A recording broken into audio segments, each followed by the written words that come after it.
দ্বিতীয় মেয়াদে প্রেসিডেন্টের দায়িত্ব নেয়ার পর ডোনাল্ড ট্রাম্প ফেব্রুয়ারিতে বিশ্ব নেতাদের মধ্যে প্রথম দেখা করেন ইসরায়েলি প্রধানমন্ত্রী বেনিয়ামিন নেতানিয়াহুর সঙ্গে। এ নিয়ে তার বেশ গর্বও রয়েছে। এর 2 মাস পর এপ্রিলে দ্বিতীয়বারের মতো ওয়াশিংটন সফর করেন তিনি। এসবের জেরে ট্রাম্প নেতানিয়াহুর সম্পর্কের সুসময় দেখেছিল গোটা বিশ্ব। কিন্তু কয়েকদিন আগে ইয়েমেনে ট্রাম্পের অপ্রত্যাশিত শান্তি চুক্তি আন্তর্জাতিক মহলে আলোচনার ঝড় তুলেছে।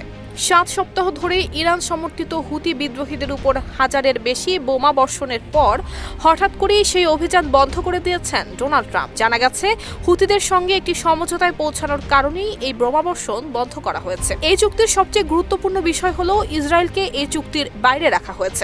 ওয়ালটন আবারও মিলিনিয়ার অফারে ওয়ালটন ফ্রিজ কিনে আপনিও হয়ে যেতে পারেন মিলিয়নিয়ার। মিলিনিয়ার ছড়াছড়ি দেশ জুড়ে, এটা শুধু ওয়ালটেনই পারে। হঠাৎ করে ট্রাম্প কেন এমন নেতানিয়াহু বিদ্বেষী হয়ে উঠেছে সেই প্রশ্ন।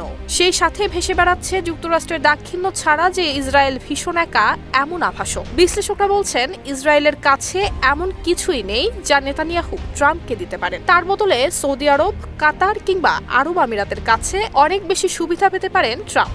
কেবল তাই নয়, দেশগুলো মোটা অঙ্কের অস্ত্র কেনার ঘোষণাও দিতে পারে, যেটাকে ট্রাম্প আমেরিকান উৎপাদন খাতের জন্য বিজয় হিসেবে তুলে ধরতে পারেন।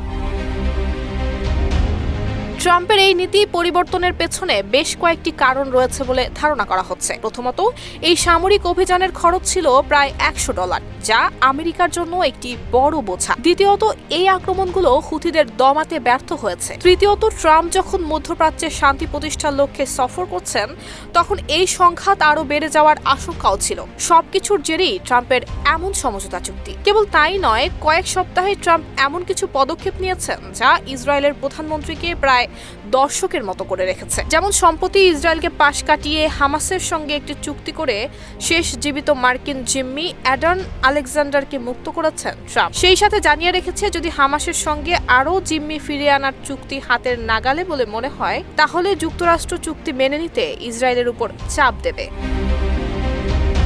Desk report, Dhaka post.